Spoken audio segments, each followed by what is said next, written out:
Hi friends, welcome to our channel. Brahmamudi serial next episode లో ఏం జరగబోతోందో ఈ వీడియోలో చూసి తెలుసుకుందాం.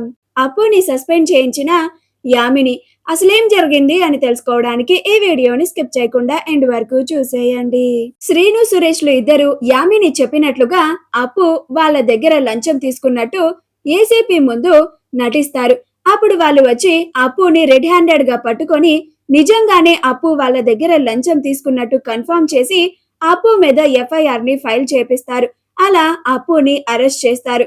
అలా అప్పుని సస్పెండ్ చేస్తారు. శ్రీను సురేష్ లు ఇద్దరు వెళ్తూ వెళ్తూ ఇలాంటి వాళ్ళని మీరు అస్సలు వదలకూడదు సార్.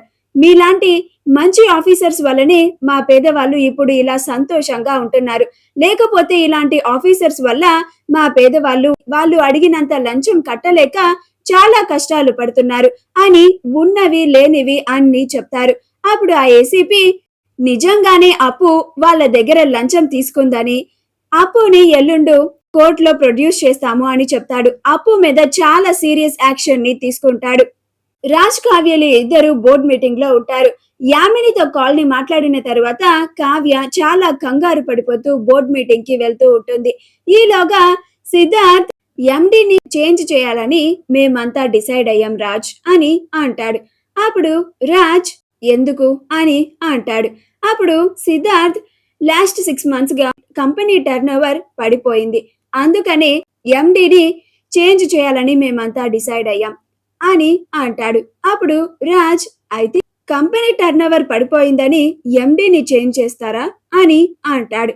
అప్పుడు సిద్ధార్థ్ మరింకేం చేయాలి రాజ్, ఇలానే కావ్య గారు ఎండీగా కంటిన్యూ చేస్తే మన కంపెనీలో ఇంకా లాస్ తప్ప మనకి ప్రాఫిట్ అస్సలు రాదు, పైగా మన కంపెనీ పేరు పూర్తిగా పడిపోతుంది అని అంటాడు. అప్పుడు రాజ్ కంపెనీ ఎప్పుడు బాగుండాలి అని నిత్యం శ్రమించే వాళ్ళు ఎండి పొజిషన్ లో ఉంటే కంపెనీకి ఏమీ కాదు. ఎవరైతే దురాలోచనలతో ఉండి కావాలని వాళ్ళ స్వార్థం కోసం పనిచేసే వాళ్ళు ఉంటారో అప్పుడు కంపెనీకి తలవంపులు తప్పవు అని అంటాడు. అప్పుడు Siddharth what do you mean Raj అని అంటాడు.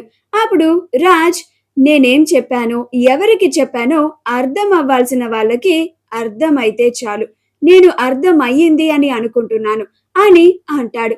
అప్పుడు సిద్ధార్థ్ రాజ్ అందరి ముందు ఎవరికి తెలియకుండా నాకే కౌంటర్ వేసినట్టున్నాడు అని అనుకొని అసలు లాస్ట్ 6 months నుంచి మన కంపెనీలో ఏం జరుగుతుందో నీకు తెలుసా రాజ్, నువ్వు 6 months తర్వాత ఇప్పుడు బోర్డ్ మీటింగ్ కి అటెండ్ అయ్యి ఎండీని మార్చకూడదు అని అంటే ఎలా కుదురుతుంది అని అంటాడు.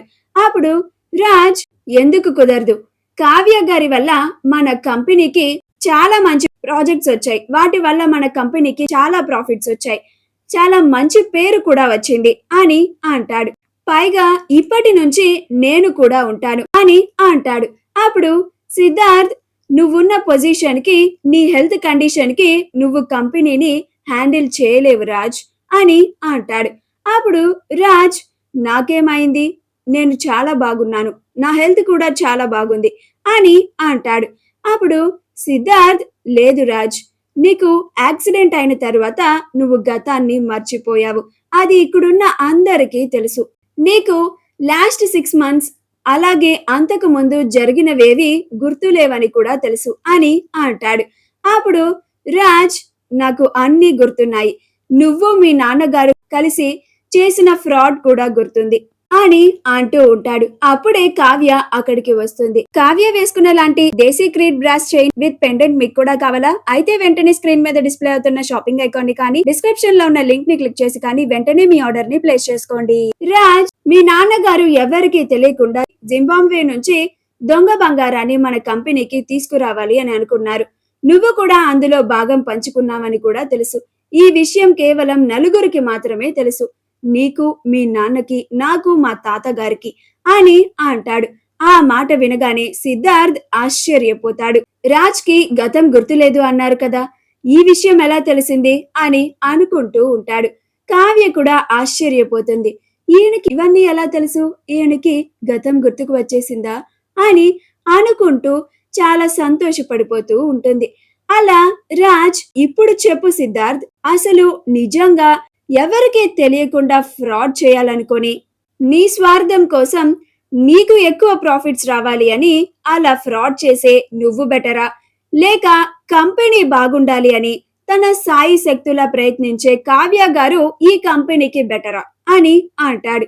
అప్పుడు మిగతా వాళ్ళంతా కావ్య గారిని ఎండిగా ఉంచాలి అని అంటారు. అప్పుడు సిద్ధార్థ్ ఏమీ మాట్లాడకుండా మౌనంగా ఉండిపోతాడు. ఛా, ఈసారి కూడా మిస్ అయిపోయింది అని అనుకుంటూ ఉంటాడు. అలా రాజ్ ఆ మీటింగ్ ని సిద్ధార్థ్ నోరు మూయించి ఎండ్ చేస్తాడు. ఆ తరువాత అందరూ వెళ్ళిపోతారు. రాజ్ కూడా కళావతి గారు ఇక వెళ్దామా అని అంటాడు. అలా ఇద్దరు వెళుతూ ఉంటే కార్ దగ్గర రాజ్ కి తన మనసులో ఉన్న మాటని ఇప్పుడైనా కళావతికి చెప్పాలి అని అనుకొని కావ్య చేతులను పట్టుకొని, కళావతి గారు, నా కళ్ళల్లో ఏం కనిపిస్తుందో మీకు అర్థమవుతుందా?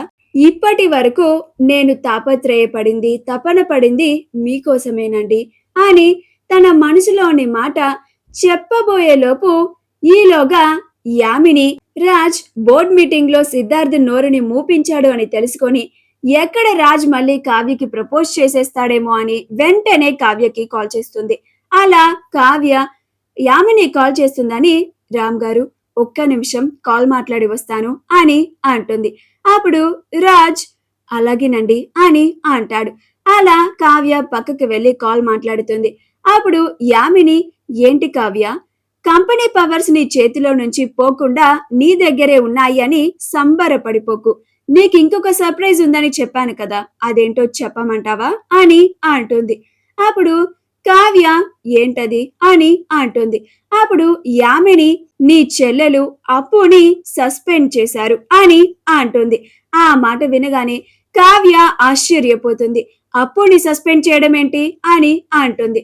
అప్పుడు యామిని, లంచం తీసుకుంటే ఎవరినైనా సస్పెండ్ చేస్తారు కావ్య, అది కూడా తెలియదా నీకు అని కాల్ ని కట్ చేస్తుంది. అప్పుడు కావ్య, అప్పు లంచం తీసుకోవడం ఏంటి, సస్పెండ్ అవ్వడం ఏంటి, వెంటనే స్టేషన్ కి వెళ్ళాలి అని రాజ్ దగ్గరకు వచ్చి, రామ్ గారు అర్జెంట్ పని ఉంది, వెంటనే వెళ్ళాలి, నేను మీతో తర్వాత మాట్లాడతాను, ఏమనుకోకండి అని అంటుంది. అప్పుడు రాజ్, అయ్యో పర్లేదండి, ఈసారి మాట్లాడుకుందాం అని ఇద్దరు కలిసి వెళ్తూ ఉంటారు. అలా రాజ్ యామిని వాళ్ళ ఇంటికి వెళ్ళిపోతాడు. కావ్య స్టేషన్ కి వెళ్తుంది. అక్కడికి వెళ్లి అప్పు పరిస్థితిని చూసి చాలా బాధపడుతూ ఉంటుంది. అప్పు కావ్యని చూడగానే కన్నీళ్లు పెట్టుకుంటూ ఉంటుంది. అక్క అని ఏడుస్తూ ఉంటుంది. అప్పుడు కావ్య, ఏంటి అప్పు ఇది, నువ్వు సస్పెండ్ అవ్వడం ఏంటి, నువ్వు లంచం తీసుకోవాలనుకోవడం ఏంటి అని అంటుంది. అప్పుడు అప్పు జరిగిందంతా చెప్తుంది. అప్పుడు కావ్య, నాకిప్పుడు అర్థమైంది, ఇదంతా ఆ యామిని కావాలని నీ మీద పగ పెంచుకొని చేసింది అని అంటుంది. అప్పుడు అప్పు, నాకు అదే అనిపించిందక్క, నేను బయటికి రాగానే ఆ యామిని అంతు తేలుస్తాను అని అంటుంది. అప్పుడు కావ్య, చాలే ఊరుకో అప్పు, నేను ఆ రోజు నిన్ను ఆ యామిని దగ్గరికి వెళ్ళొద్దు అంటే దాని ఇంటికి వెళ్లి మరీ దాన్ని కొట్టి వచ్చావు, దాని అహం దెబ్బతీశావు, ఇప్పుడు అది కావాలని నేను ఇలా సస్పెండ్ చేయించింది అని అంటుంది.